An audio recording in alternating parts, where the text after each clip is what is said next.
Because as you know, we do need to think in daily life.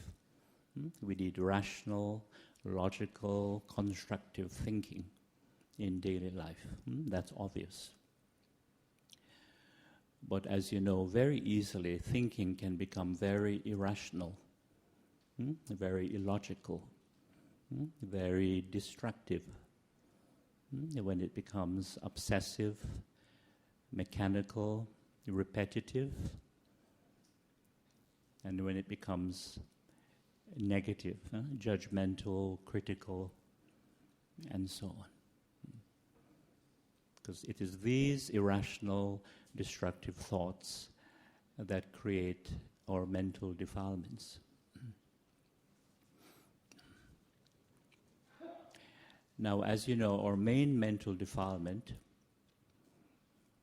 and we all have them,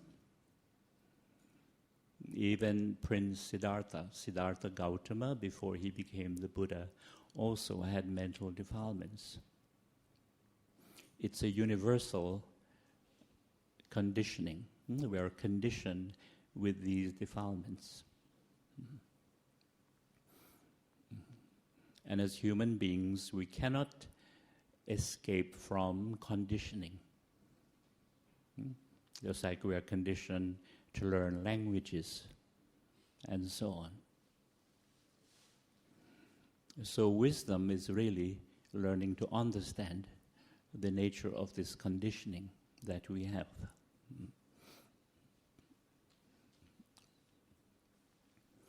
So our main defilement is ignorance and delusion. Ignorance and delusion. And from ignorance and delusion comes craving and attachment. Craving and clinging.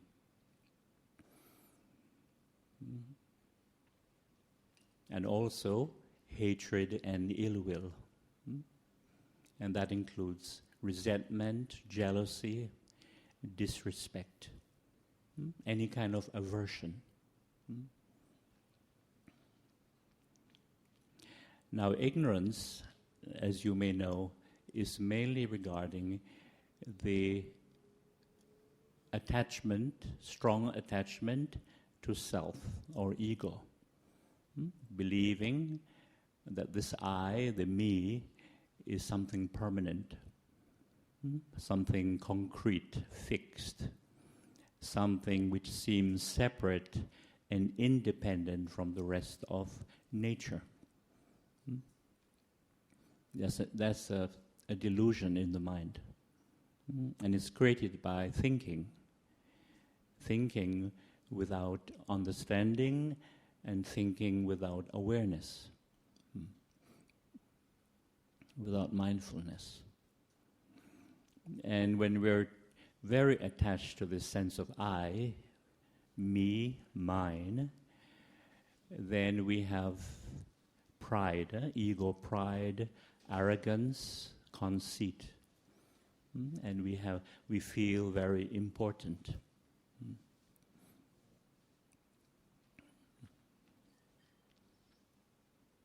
And as long as we have this strong defilement, we'll always have conflict in our relationships, because life is based on relationship.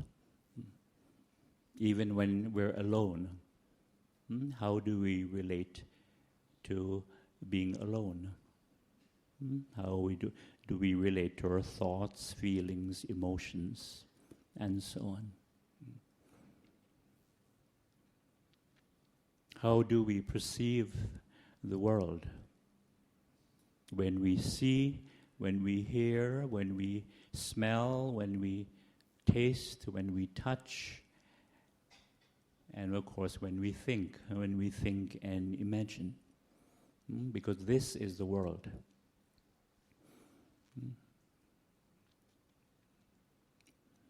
And delusion is what our minds are constantly subjected to. And most of the time we don't realize it. Unless we get very angry or very upset. And of course, at the moment when you're caught up in anger or being very upset or frustrated, or you're very sad or you're very depressed, you don't realize that you are suffering from delusion. It's only afterwards, if you're able to recover from these mental, emotional reactions, and you have guidance, you have some guidance in the Dhamma, only then we begin to realize that we are suffering from delusion. Because part of our conditioning, when we're brought up, is how to react. We are reacting all the time. And initially we see this as normal behavior.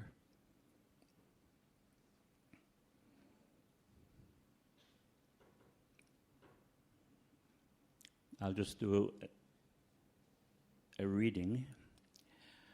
Our minds are conditioned to react.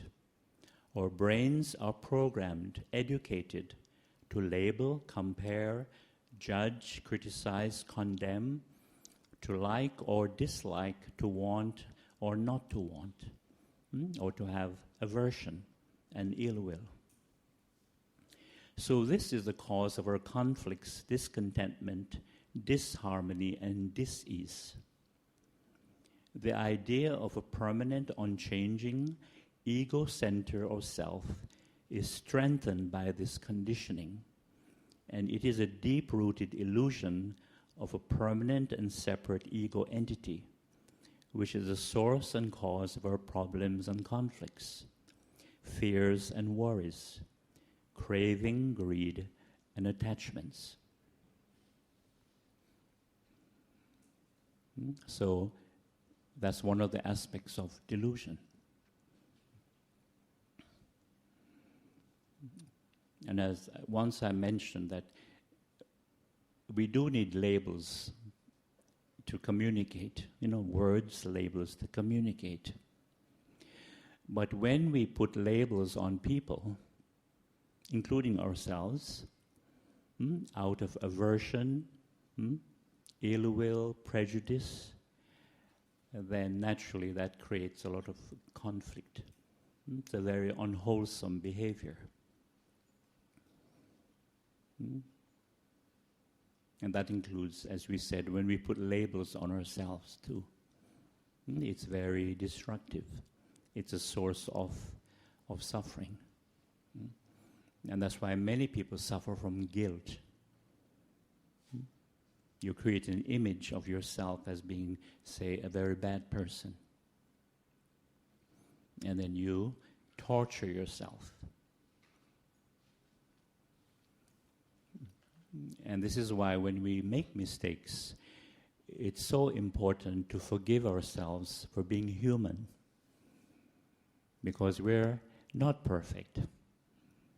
But for some reason, we think we should be perfect. But that is illusion.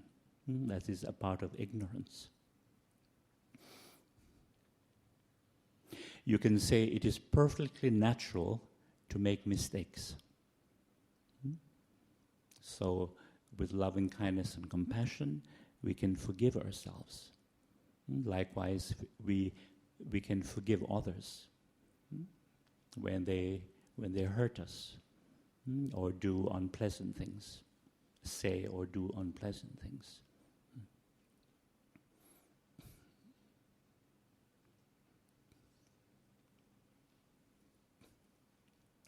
Another aspect of delusion is when the mind creates stories, scenarios, and mini-dramas. We can all relate to this. Our thoughts and images are constantly creating stories and scenarios and dramas. And when we're not mindful, these mind-created stories and mini-dramas, they seem very real, don't they? They feel very permanent, very solid. And that's why it takes mindfulness to wake up from these mind-created stories.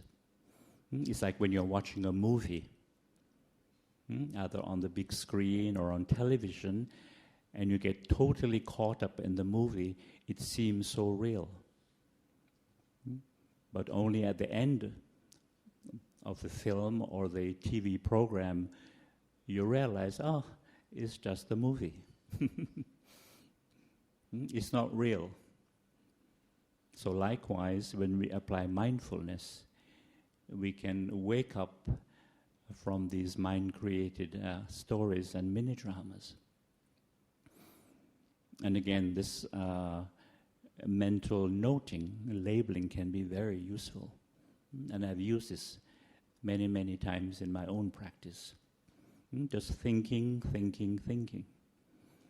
And you come back to mindfulness. Because when you can do that mindfully, thinking, it helps you to get out of the contents of those thoughts and images. And you realize it's just thinking. It's only thinking. It's not solid, permanent reality. Only thoughts. Very useful technique. And more you begin to realize that thoughts are only impermanent, empty, temporary conditions of the mind. They're not solid reality. But without mindfulness, they seem very real, don't they? Very solid, very permanent. And that includes many of our fears. Many of our fears are created by the power of thinking and the power of imagination. That's why I encourage people to do the cemetery meditation, to use mindfulness to overcome this childhood fear of ghosts and spirits. Because I too was conditioned by ghosts and spirits. And I believe them. I imagine them so clearly. The only difference is that I was conditioned with African ghosts and spirits in my culture. And this is why I'm not afraid of the Chinese ghosts and spirits.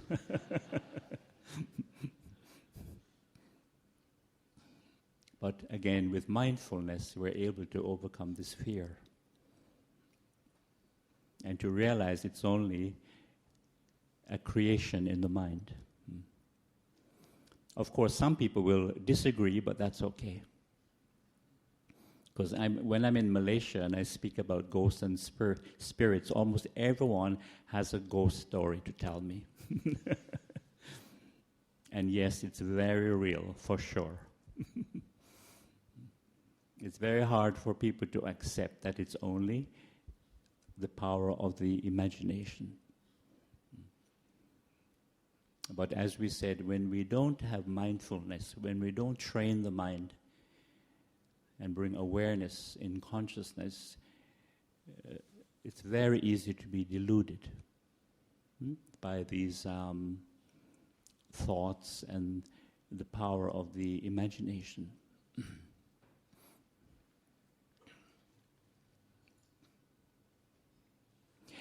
Another aspect of delusion is when we cling to fixed views and opinions. And that includes beliefs, certain beliefs. And I know for some people, when they're brought up with certain beliefs and ideas, because it's a part of their tradition, and these beliefs gives us a sense of comfort, a sense of security, it is very difficult to let go of these beliefs.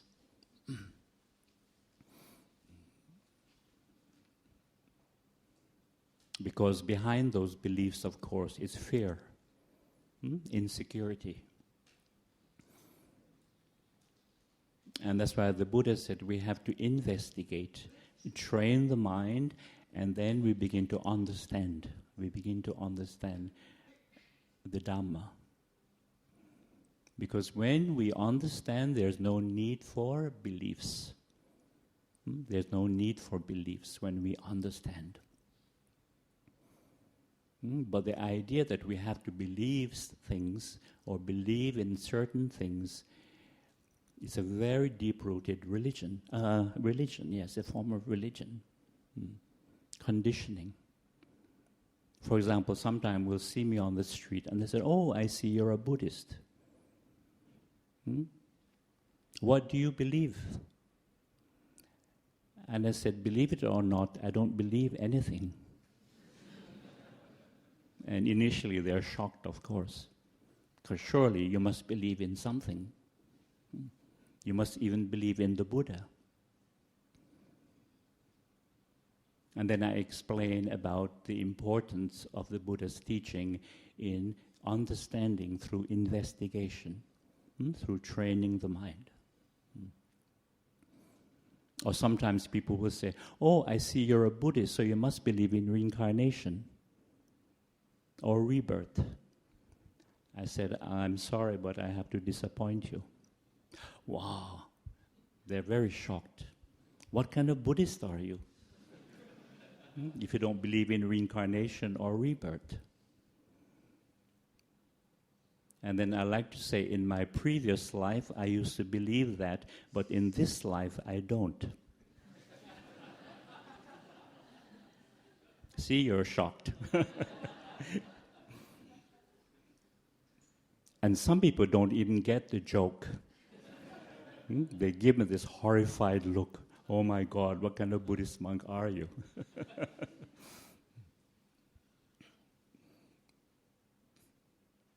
Incidentally, I would like to invite you this afternoon at 2 p.m.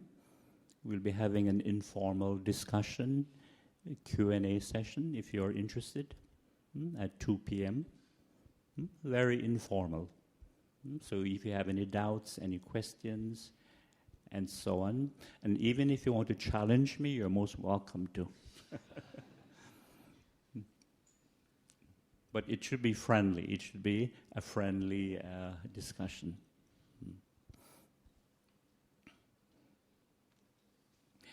Somebody once said that when we cling to beliefs and we cannot let them go, because of course the fear, the insecurity is there, it's like we're stuck in a certain pattern of thinking and we cannot get out of that pattern of thinking. And a good way of looking at it is that you remember the old records? Well, the older people will remember the old LPs. You know, remember the needle went through the grooves, and sometimes there would be dirt. The dirt would be in the groove of the records. Of course, the young people are looking at me like, "What are you talking about?" It's like that, you know, when the needle gets stuck in the groove because of the dirt. It's like that with the mind. When we cling to certain beliefs, fixed ideas and views, the mind is like that. It gets stuck in a certain pattern of thinking and you cannot get out of it.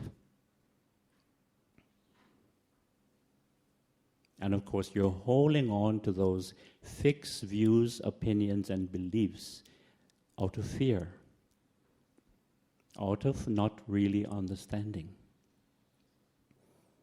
And they give us a sense of, as we said, security, a sense of comfort. But it is false security, it is false comfort. Because if somebody challenges your beliefs and your views and opinions, see how upset you get. But if you really understand something and you don't have to believe, you will not get upset. If somebody says, "Oh, what you're saying is nonsense."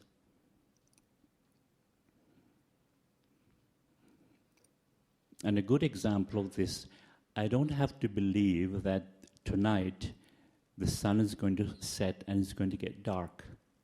And tomorrow morning, the sun is going to rise and it's going to get light again. We don't have to believe that. Because we know whether we like it or not, it's going to get dark tonight and we have to go to sleep, and tomorrow morning is going to get light again. At least for another few million years, until the sun explodes. But we don't have to worry about that.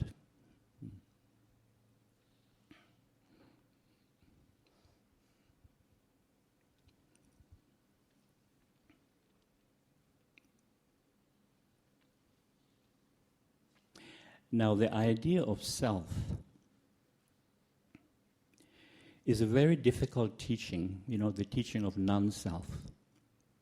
Because as you know, the Buddha was the first person in human spiritual history to have the insight into the true nature of self.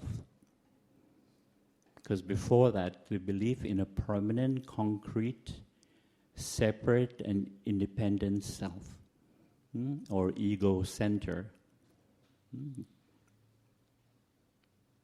It's a very ancient belief in all the ancient civilizations. And from that belief came the belief in reincarnation. That when this physical body dies, this solid, permanent entity would continue in a new body. And preferably in a stronger, more attractive body. And say if you were poor in this life, you'd like to believe that in the next life, hopefully, my new family will be, more affluent and so on, with a bigger house, etc., etc. Of course, when you look at the mind, you see it's an aspect of wishful thinking, wishful thinking.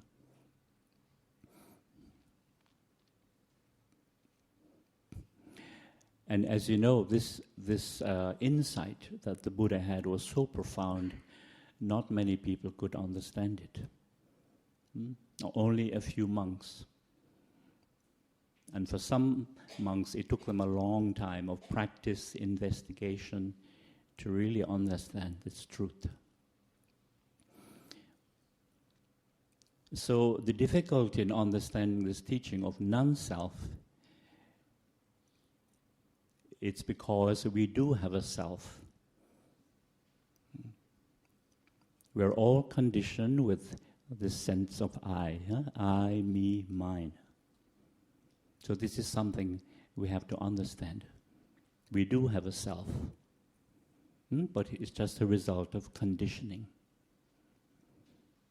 And we have to use language also.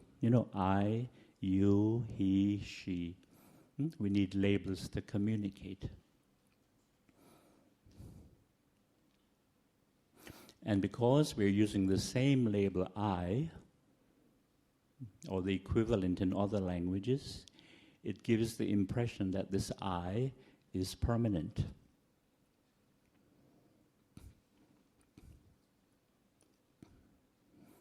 And you can imagine if you're speaking a lot, just in one day, you can use this I, the label I, hundreds of times.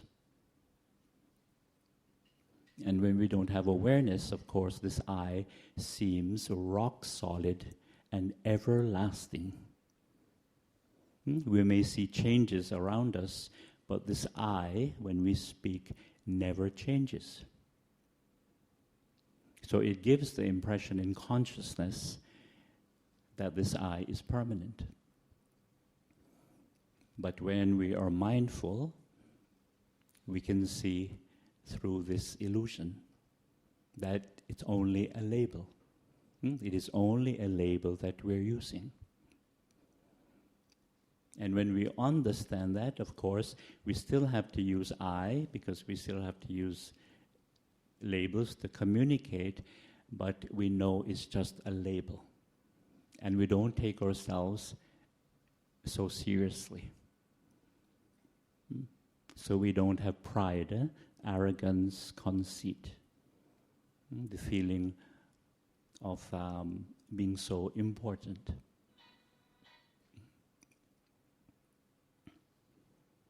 Because who we really are is not this I. This is a wonderful insight. Because normally we identify with thoughts, and every time the mind says I, we think this I is who we are. But when we begin to practice and investigate, we begin to see that who we really are is the awareness behind the whole stream of thoughts. And we begin to see this I is only a label.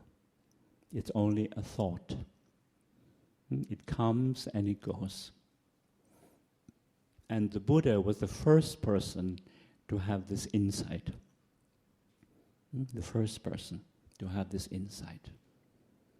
He was awakened to the state of the unconditioned awareness, mindfulness, attention.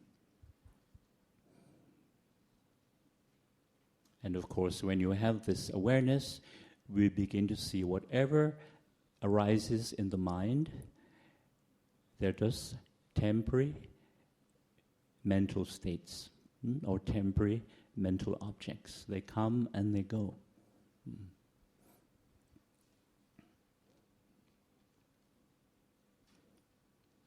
So one of the ways of understanding this I is to understand the nature of thinking. Because the I, the idea of me, also mine, this is mine, it's created by thinking. And when we investigate, we begin to see that thinking is related to three things in the mind: memory, past experience, and knowledge, information. When you observe the mind, you begin to see this obvious fact. Memory, past experience, knowledge, information. And you can say that every time we think, we're actually recycling the information that is stored in the mind. If you observe your mind, you see this. And then thinking, as you know, has that ability to project in the future. Right? If you observe your mind, you see this. You can say that thinking is a movement in time. From past to future, past to future. That is the conditioning that we all have. And that's why we're conditioned with this idea of time. And it doesn't matter what language we think in. That's the interesting thing. Whether it's Hokkien, Cantonese, Teochew, French, Japanese, Russian, it's the same thought process. Very interesting, same thought process. And it's always moving from past to future. Whereas awareness, mindfulness, attention is always in the present moment, because it is the unconditioned state of mind.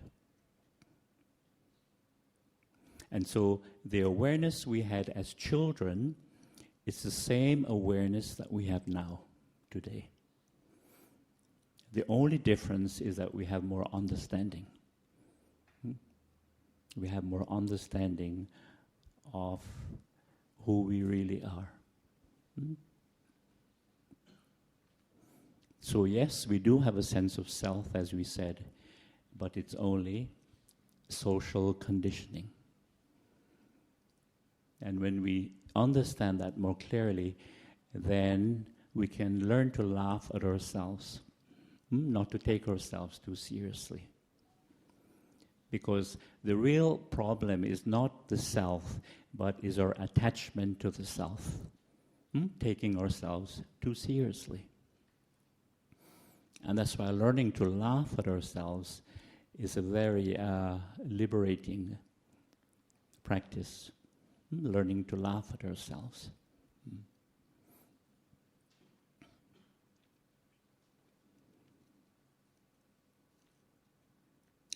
Now, when it comes to craving or desire, it's very interesting to understand that desire or craving is something very natural in the human condition. Very natural. And it starts very young, at a very young age. And those of you with children can relate to this. Once a child gets to, say, 10 months, 11 months, more active, and they're learning to crawl around, learning to walk, learning to stand up, learning a language, everything they see everything as interesting, and they reach out for it. Have you noticed that? And if you prevent a young child from taking or holding on to what it wants, what happens? They cry. Or you take something away from them, they cry. And interestingly, some adults behave exactly the same way.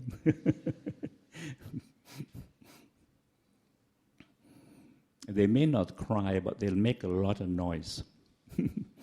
And get angry, angry, frustrated, and so on.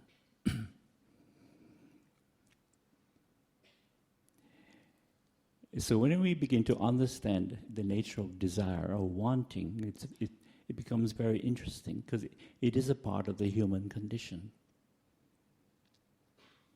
But from an early age, because we learn language, we begin to identify with that state of desire or wanting.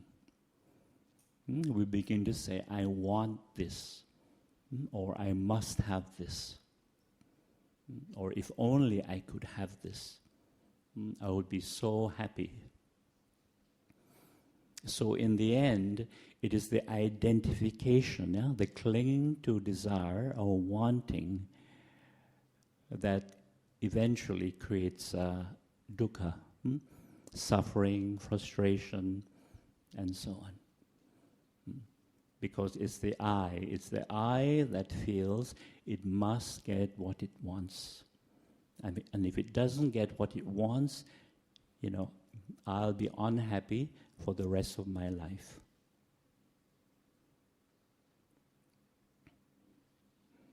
And this is why in mindfulness we learn to look at desire objectively.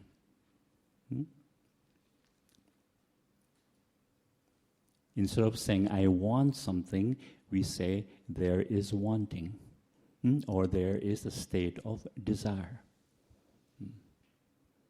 Because as you know, the wanting mind, the craving mind is very strong. And when we're caught in this craving mind, of course, it's constant frustration, constant unhappiness. So when we use wisdom, we learn to see wanting as just wanting.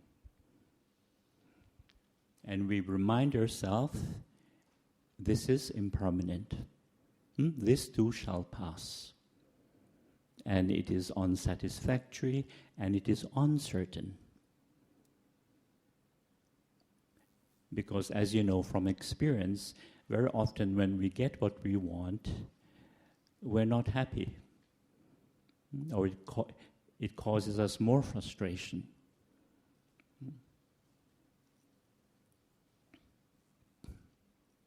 Have you noticed sometimes when you buy something, initially you feel good, and you take it home, and you begin to regret buying this one.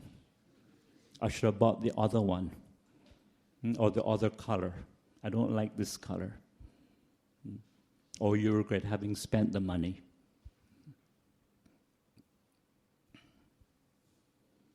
And of course, if you do feel happy and satisfied with what you bought, you see that that feeling doesn't last very long, does it? Maybe 3 days maximum. 3 days. And then you want to buy something else.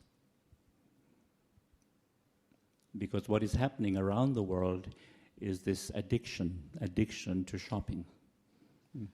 I can see it in North America, where there are many people that are buying impulsively, not because they really need something, because they want to feel good.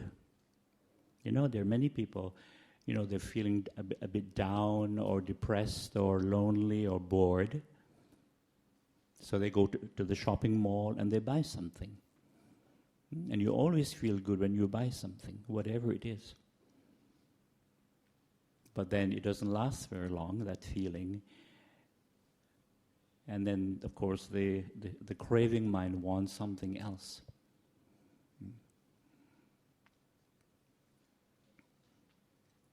So this is one of the aspects of shopping addiction.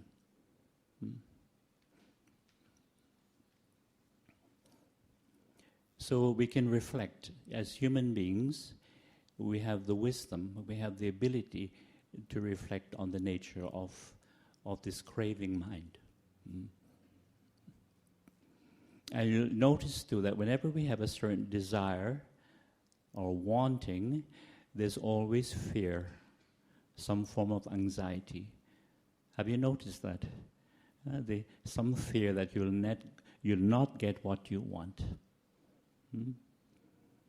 Or if you like to get to know someone, you'll have that fear, that anxiety that that person might not like you. It's interesting how desire and fear often go together.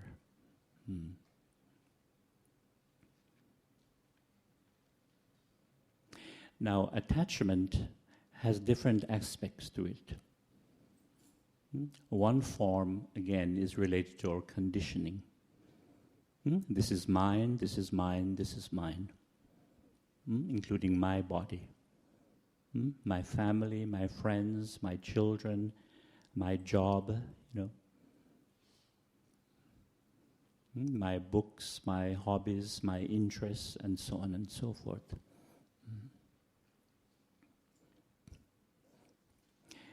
And from the Dhamma perspective, as human beings, we have this unfortunate habit of identifying with things, whether it's physical, mental, or emotional, as me or mine. And why it's considered unfortunate, because what we identify with, they are not permanent. What we identify with as me or mine is constantly changing. And one of the insights that the Buddha had was the insight into this nama rupa, body and mind process. That who we really are is this process of body and mind. We tend to overlook this fact.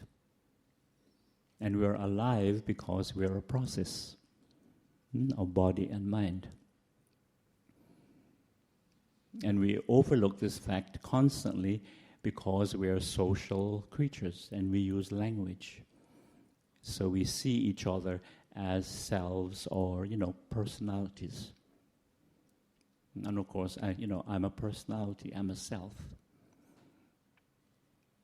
But through mindfulness, through reflection, we can always come back to this reality of body and mind. Just like when we watch the breath, the physical sensation of the breath, that is the body, the physical phenomena, or rupa. And the awareness of the physical sensation is the mind. Nama, the mental phenomena. So just mindfulness of the breath brings us to that reality of body and mind. The process of body and mind. Physical and mental phenomena.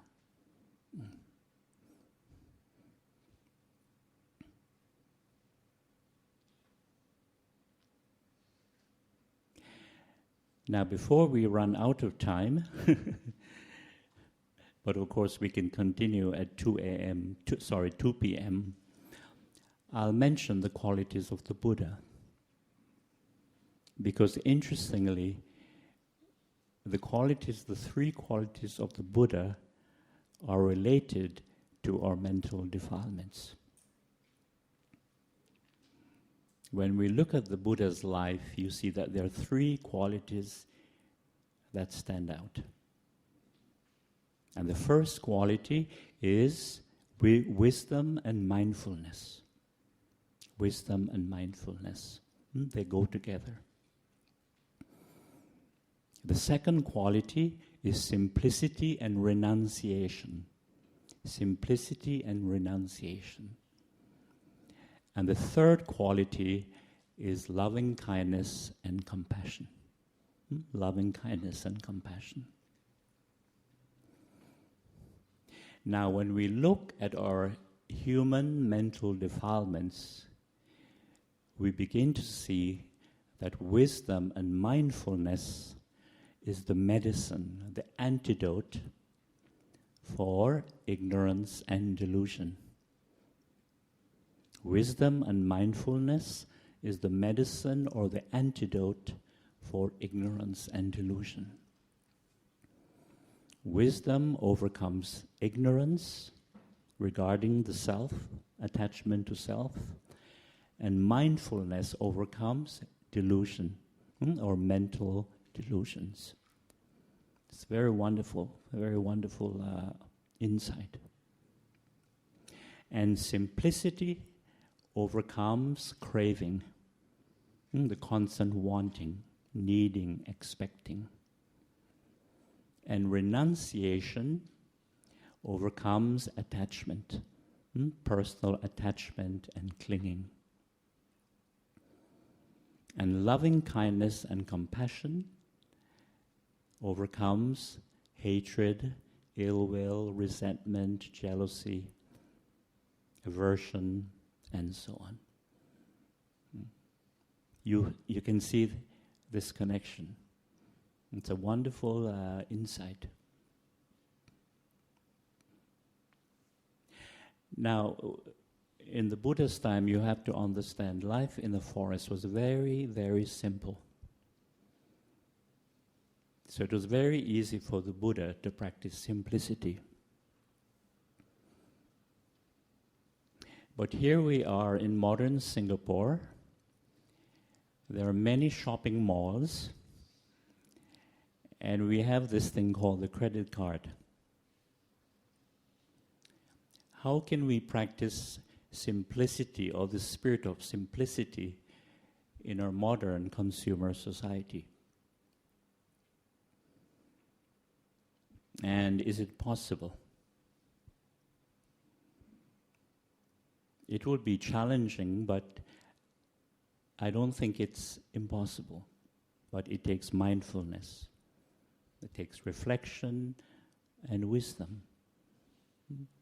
Meaning that we can live within our means without overspending, without being caught in this impulsive buying, consuming.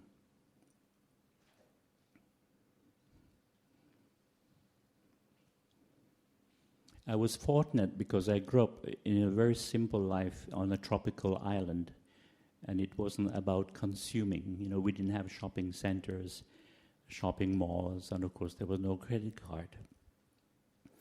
So when I went to Canada, it was very easy for me to practice this style of simplicity. Whereas I could see the difference in my Canadian friends. They were always spending, always consuming, because that's the way they were brought up. And I could see that they would buy things not because they needed it, but just to feel good. Because they would feel that if they didn't buy something, even one item, it's like they're wasting their time. Or it's like they're downtown for nothing. Yeah, a waste of time. They had that type of mentality.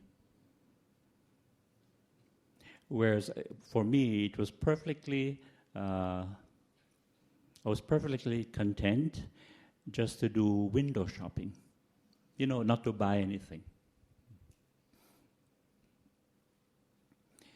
And what I find interesting now, before we had the credit card, maybe some of you might remember those days, when it was payday. You remember? End of the month payday. Payday used to be a very happy day. Today, payday is not a very happy day. Right? Because it only reminds us that we have already spent our salary. And sometimes we've overspent. So again, is it possible to practice the spirit of simplicity? Meaning using our credit cards more wisely, with more mindfulness, more reflection, and so on. And renunciation, of course, if you're brought up, say, in a Buddhist culture, say Thailand, Sri Lanka, Myanmar, Burma, renunciation normally means becoming a monk or a nun. But as you know, not many people can become monks and nuns. Say in Singapore. But we can practice the spirit of renunciation, meaning learning how to let go, how to let go of things. And I'm sure you've been hearing this constantly, learning how to let go.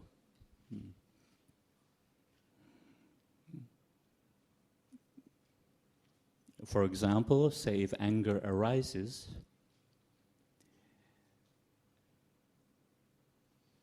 instead of saying I am angry, or I'm upset, or I'm afraid, we objectify that mental state. We don't hold on to it. We don't grasp it as something personal. We say there is a state of anger, or there's a state of frustration, or there's a state of fear. And as we said, there's a state of craving or wanting. And we remind ourselves, this too shall pass. This too shall pass.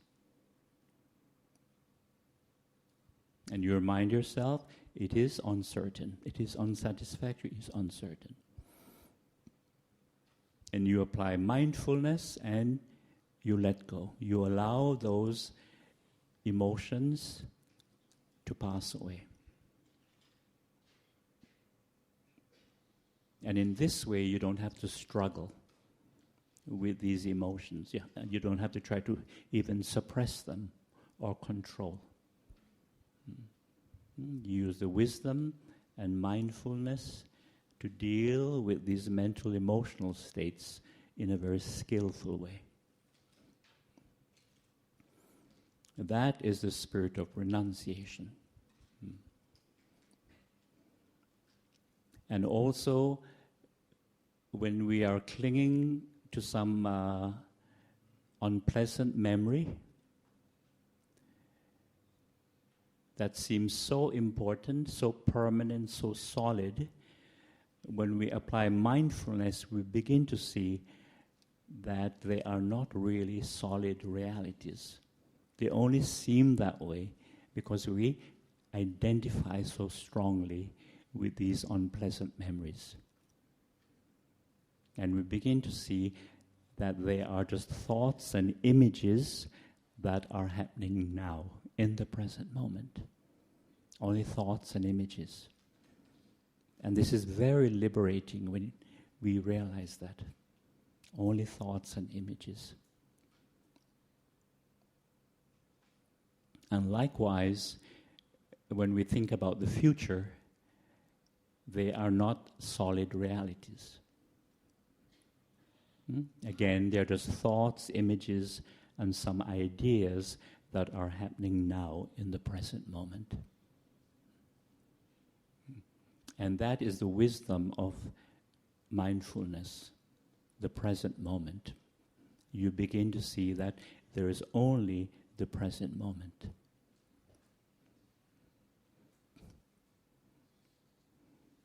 And when the mind creates these stories and mini-dramas, as we mentioned, again, only thinking, and we let them go. Only thinking.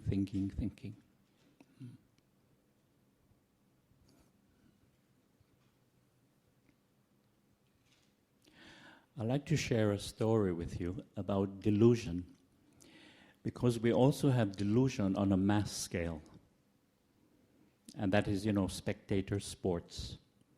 When people are watching, say, football or soccer and these games.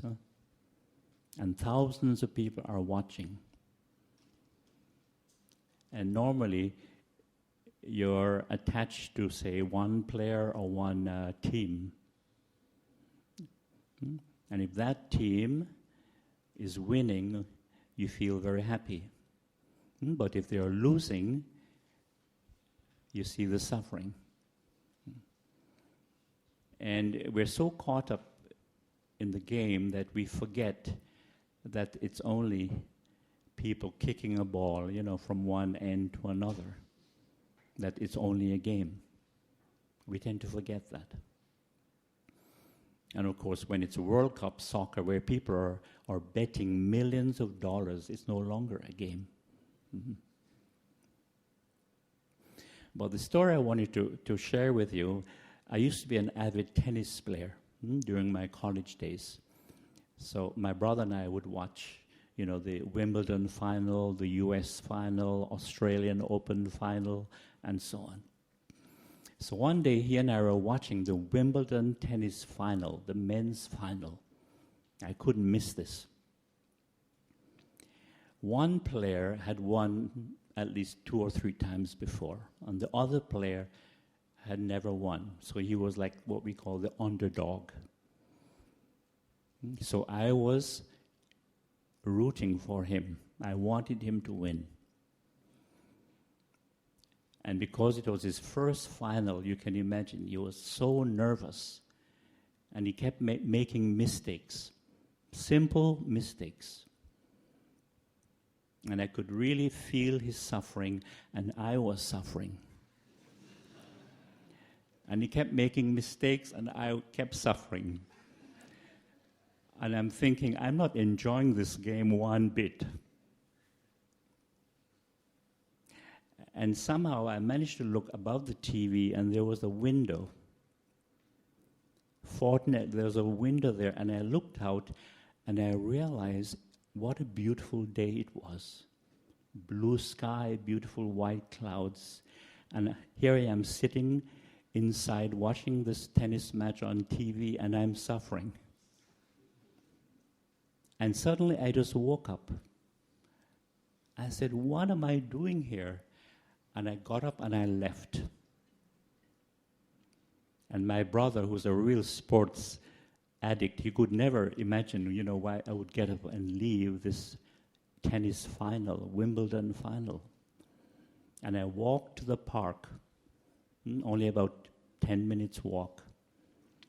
And I sat on the tree and I looked at all the trees, the blue sky, the clouds, the birds, the butterflies. And there was the experience of Nibbana. From suffering to Nibbana.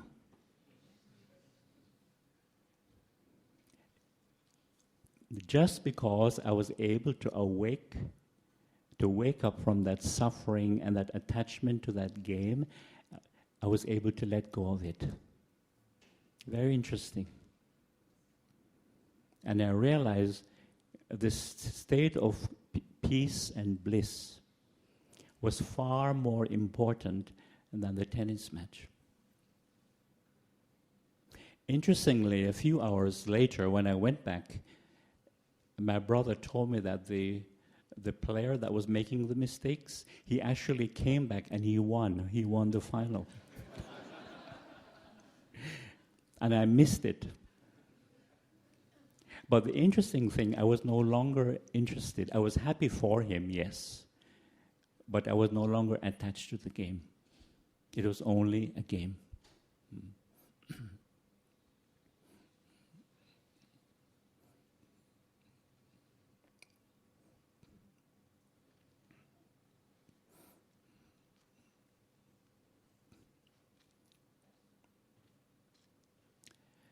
So I won't be inviting questions this morning, but as I said, at 2 p.m., we'll be having an informal Q&A discussion, if you're interested.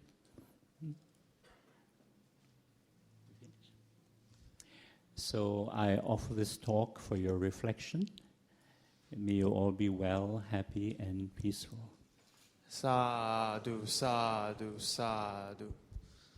So, brothers and sisters, for any of you who have burning questions, you're invited to come to our session at 2 p.m. to have a formal discussion with Bhante. So, now let us all be Anjali position. And let us all give 3 bows to Bhante for his enlightening teaching this morning. First bow.